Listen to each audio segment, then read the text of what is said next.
Hey everybody, and welcome to another episode of BacklogBusters, where I'm busting out my gaming backlog one video at a time and letting you know if after all these years, these games are worth playing today.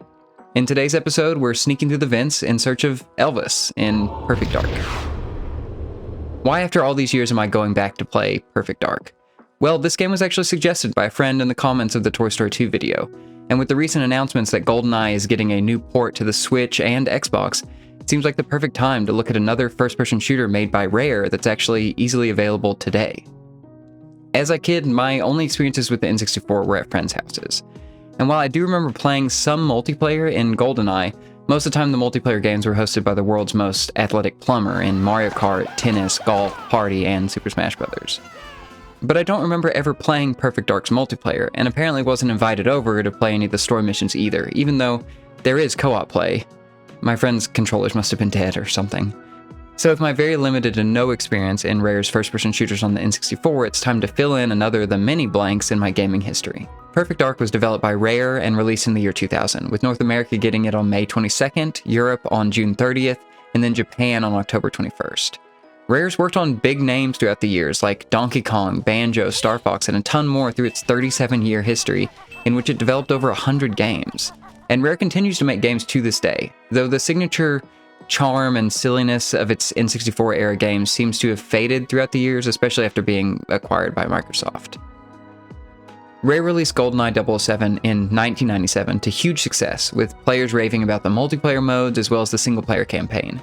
It also received praise and awards from many outlets, including BAFTA's Best Computer Game Award for that year.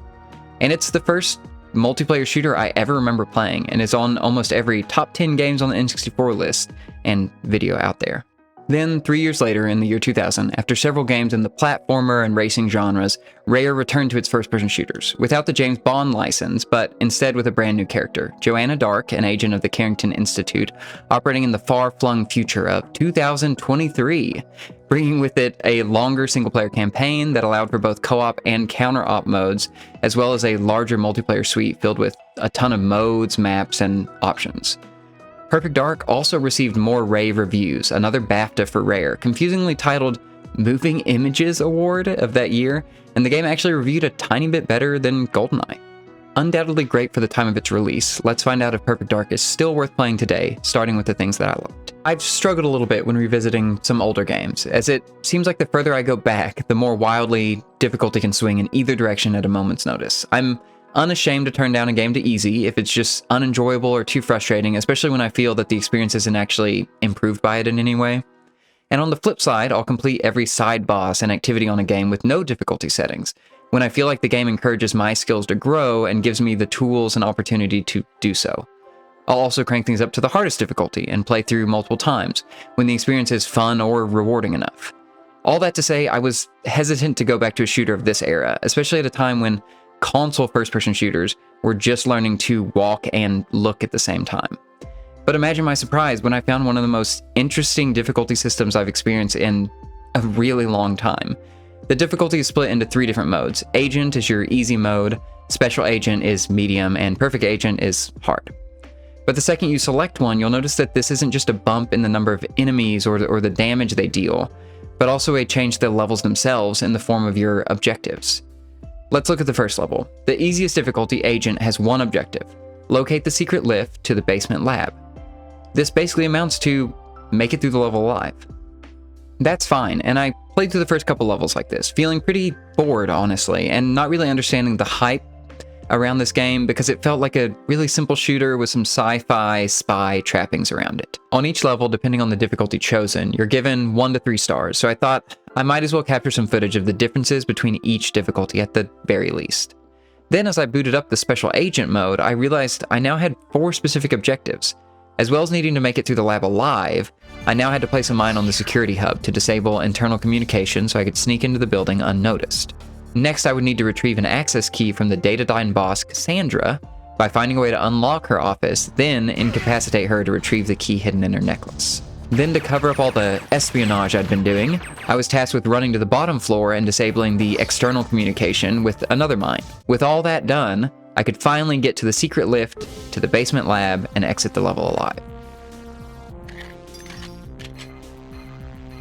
I was stunned at how different this felt now. Where previously I'd just run straight to the exit, now I had to explore the level's nooks and crannies, looking to place spy equipment, collect items, and do a lot more. Also, unlike every EULA that I've ever scrolled right past, I actually needed to read the mission briefings to understand and prepare for the mission. I then went back and replayed the first couple levels, and then through the rest of the game on Secret Agent difficulty mode. Every once in a while checking what the other difficulties offered as objectives. Most of the time, Agent mode offers 1 to 2 objectives, with Secret Agent having around 4 and the hardest difficulty, Perfect Agent, hovering around 5. That Perfect Agent mode was just intimidating by the name alone, and I've managed to complete 1 level at this difficulty, and it was very hard, with more things to do, timers for some objectives, lots of instant failure points, and swarming with stronger enemies. Although the skill levels and patience caps out for me at the middle difficulty, this system of adding and removing objectives I think is brilliant, because the game isn't just giving enemies more health and ammo and asking, "Are you having fun yet?" It's asking the player to do more than just aim better at higher difficulties, but also explore the levels, plan out how to best execute every objective. So if you're looking for a hardcore spy game, Perfect Agent is for you. If you want just a run and gun shooter, knock it down to Agent. Or if you just want something in between, Special Agent was just right for me. I was so impressed with this system, and it sent me down a rabbit hole wondering what other games did this. It turns out Goldeneye had the same style of increasing objectives with each jump in difficulty, which connects the wires in my head of why people like Goldeneye for more than just the multiplayer. But I also own 2 different first-person James Bond games on the GameCube, Agent Under Fire and Nightfire. Had I forgotten that this feature was a staple of the entire Bond franchise? No, both games have a bland increase in enemy strength as you raise the difficulty. But some of the team that worked on Goldeneye and Perfect Dark left Rare to form the studio Free Radical, which developed the Timesplitters series of games. And I have extremely fond memories of playing Timesplitters 2 multiplayer, and it turns out the exact same difficulty style is in Timesplitters 2. I guess I was too busy playing multiplayer to ever realize this. The first Timesplitters, which was a PS2 exclusive and I need to get a copy of, had the same difficulty style as well, apparently. With the third game, Timesplitters Future Perfect, dropping this and going to the bland increase in enemy strength, sadly. All this to say, I want more of this style of difficulty. It's really interesting and actually makes improving your skills and bumping up the difficulty in a shooter feel more worthwhile than any I've played in years. Apparently Electronic Arts, in an effort to challenge everything, outbid Rare for the James Bond license, leaving Rare to create its own world and characters for Perfect Dark, which features a similar level of James Bond cheesiness, but set in the flying car, spy drone, and alien invasion future of 2023, where you'll encounter classic James Bond villains such as blonde-haired man, guy with face scars, and the most fearsome of all, return our sapient immediately, proper-sounding British woman. I'm not going to say the story was good, or that it was the main thing drawing me through the game, or even that I understood all of what's going on here, but it's a fun, lighthearted adventure that has all the world domination stakes that you'd want from a Bond-like story. And to me, the design of the world is the most interesting part. There are flying cars just juking all over the skyline, hover bikes to ride on, laptop robots, and so much more weird and wacky stuff in this vision of the future. But with a chunky 90s tech spin, where secret communication terminals are like 25-inch screens with Wi-Fi antennas jutting out of them, and the security terminals are these blue obelisks with 2 monitors, one for code and one for bar graphs or music visualization. Meanwhile, the poor scientists, who I assume do all the work, are forced to use what looks like a 10-inch monitor on standing desk without a chair in sight. Joanna comes equipped with a slew of weapons and gadgets that include a mix of everything from basic everyday guns to a transforming briefcase that can be used as an assault rifle or deployed as a turret. Or remote-controlled rockets from a really low-key sounding weapon called the Slayer. There's even the Farsight sniper rifle that has such a trippy visualization that when I was using the scope, I didn't find out it could see through walls till after beating the game and playing multiplayer. Then you have gadgets for disabling satellites, hacking devices, mini drones to record conversations, and more, which will be required for most objectives as you crank up the difficulty. Overall, the missions of this game do give a fun, lighthearted spy feel, which provides a good amount of variety in tackling objectives, and the sci-fi setting gives you visually interesting places to explore as you progress through the story. Not many of the games I've covered so far have had a multiplayer mode, and the ones that did were either shut down, empty, or just didn't seem like the main draw of the game for me at least. But that's not the case with Perfect Dark. This and its predecessor Goldeneye, I only really know because of the multiplayer, and really didn't expect for there to be such a lengthy single-player mode in here at all. And yeah, these are exactly what I remember from Goldeneye, but with more customization options for matches, more characters, more weapons, more levels, including 3 from Goldeneye. And creating custom maps and modes is something that my brother and I did a ton of in Timesplitters 2, and that level of customizability is just here, years earlier. Thankfully, some friends hopped online and helped me capture some footage for this video, and I had a blast. It really brought back the memories of everyone crowding around a tiny TV, playing split-screen deathmatch in Goldeneye, and later in Timesplitters. And I know Perfect Dark would have been a hit around this time as well. I just didn't play it. You can also play all of Perfect Dark through in co-op, and you'll gain a blonde-haired companion with no name to run through the level with. You can play through in split screen or online in the remaster, and this is great. My brother and I loved a good co-op campaign as kids, and it seems like it would be a blast today as well, especially being able to have one person defend while the other hacks a terminal or completes another objective. Then there's the counter-operative mode, which I glossed over the name of, not realizing what it was until a friend brought it to my attention. In this mode, one player takes control of Joanna Dark, and the other takes control of a random enemy on the level who just tries to prevent Joanna from actually finishing the level. And what's going on here? Why does Perfect Dark have so many good ideas that I've never heard of and never seen replicated in another game? This is such a cool idea. As the counter-operative, you seem to have about the same health and abilities as the enemy you take control of, and there's no indication to Joanna if she's in a gunfight with a real player or a computer. As the counter-operative, if you die, which you most likely will, you just warp and take control of another enemy in the stage to take another shot at Joanna, and it's just such silly fun and a truly unique way to experience these levels again from a new perspective or even with just a new challenge. This game is filled to the brim with multiplayer fun even today. In 2002, Microsoft acquired Rare, and with that, most of their unique franchises that didn't feature Nintendo characters. But GoldenEye has been in a weird limbo for years, never able to get a re-release with a tangled web of licensing across Rare, Nintendo, and the James Bond rights holders. But luckily, Perfect Dark got a remaster for the Xbox 360 in 2010 by 4J Studios.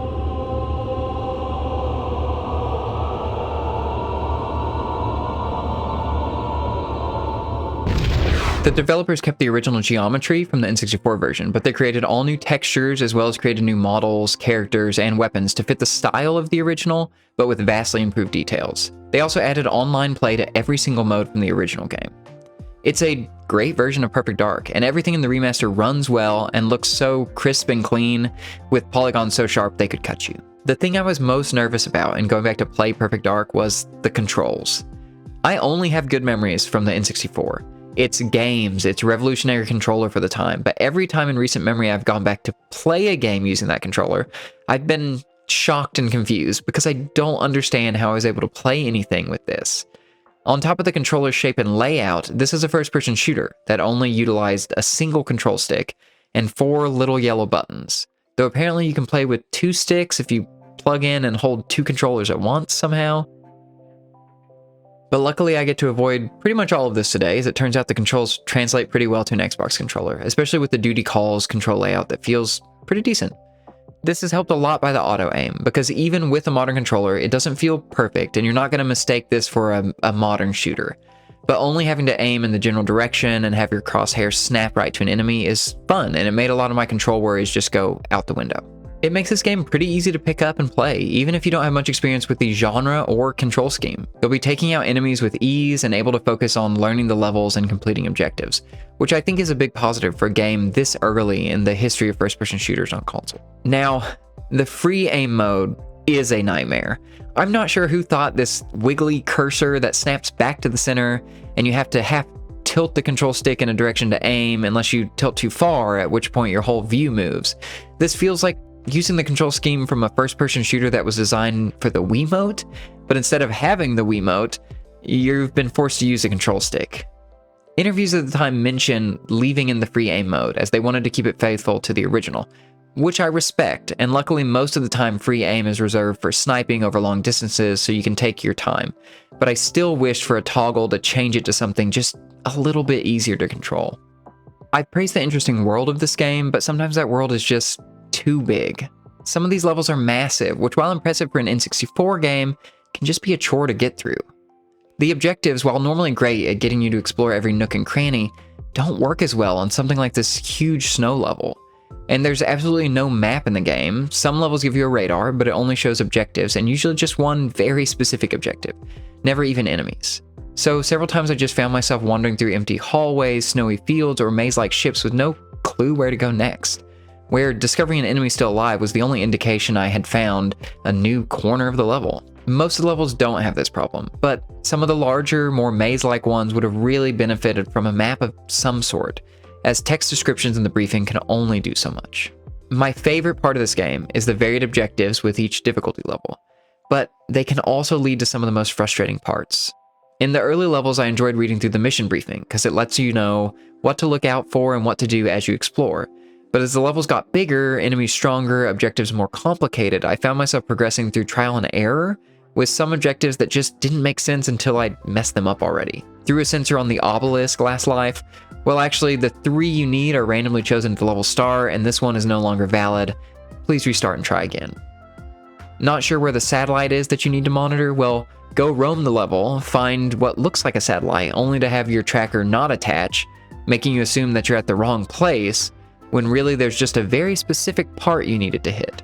Have no idea where to find a guy on the phone in a maze of offices? Good luck, and keep your ears open.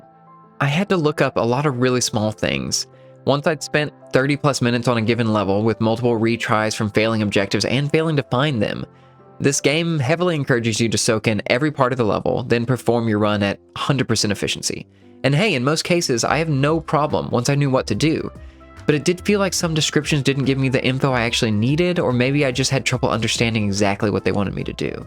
Either way, I would have loved some hints or pointers to be in the game, rather than me having to look up videos and written walkthroughs to figure out that a security hub in the Perfect Dark universe looks like this.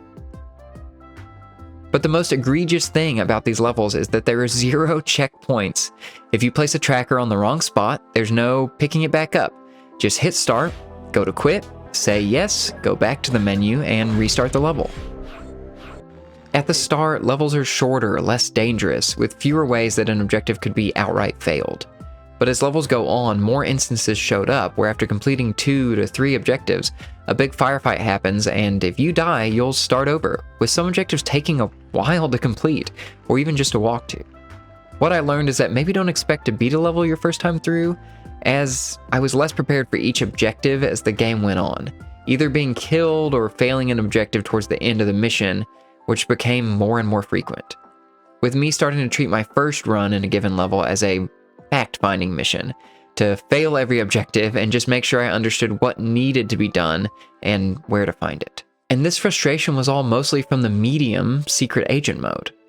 The very first level on the highest difficulty has a long drawn-out escort mission, as you walk this man through the building, past guards and cameras just to get him to unlock a computer.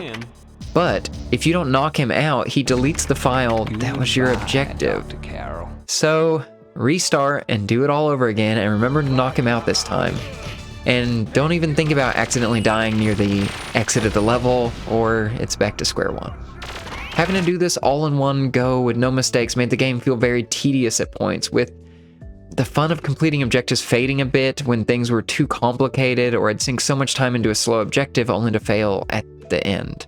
Now, with all that in mind, how did I feel about this game overall, and would I recommend Perfect Dark as a game that should be on your backlog? On the good side, it's easy to pick up and play, the objectives are something truly unique, and they usually add a lot to each level. They also sparked my interest in finding and playing more games of this style of difficulty that's determined by objectives and not enemies alone. I thought the world and story were weird and fun to spend time in, and it's a great remaster with the multiplayer modes and still being a ton of fun today. On the bad side though, free aim was a nightmare for me. Levels can become too large and confusing for their own good, especially with no map. Then, as the game goes on, it did ramp up in complexity of objectives with no checkpoints and without giving you good enough guidance, I thought, to achieve them without a lot of trial and error. This all comes down to form a recommendation of maybe. There's a good game here, but it does show its age, even with a stellar remaster. If you're not afraid to deal with some of the rough edges and controls and navigating levels, and maybe keep a walkthrough handy before you get too frustrated with some objectives, I think you'll have a really good time, especially if you bring some friends along. But it maybe doesn't need to jump to the top of your backlog. And I'll throw out my normal message. This is not an opinion on the game meant to tarnish fond memories you have of playing this. And if you loved or still love this game, please tell me why in the comments below. I'd love to hear about it and talk about it. Now, if you're interested in playing this game, where can you find it today? Well, Perfect Dark was originally released on the N64, and if you want to go cartridge hunting, that option is available to you, but retro game prices are rising every day, so I'm not sure how much longer it will be affordable to do that. As of today, though, price charting does list Perfect Dark, just the loose cartridge, as $20, which isn't too bad. Then you've got the remaster that almost all this footage is from. It's available for $9.99 individually, or if you're looking to gain access to almost all of Rare's gaming catalog, you can pick it up as part of Rare Replay, which for $29.99 includes the Perfect Dark Remaster, the 360 prequel Perfect Dark Zero, and 28 other games from Rare's 30-year history, at the time of its release at least. Which, at basically $1 per game, is an incredible deal, plus it's just really well made. It's a collection that does an equally good job at highlighting the games as well as Rare and its history and what made it special. And if you happen to subscribe to Xbox Game Pass, then you already have access to Rare Replay and all of its games, including Perfect Dark. But that's it for this episode of Backlog Busters. Have you played Perfect Dark? What did you think? Is it a must-play game in your opinion? Does it deserve to be on others' backlogs? Let me know in the comments below. I'd love to talk about it. And also let me know if you have any suggestions for what game you think I should clear off my backlog next, and I'll work to make a video on it. If you enjoyed this video, please hit that little thumbs up button and subscribe. And if you want to get alerted whenever I get done editing my next video, don't forget to hit the bell icon. And as always, thank you all so much for watching, and see you in the next video. Bye.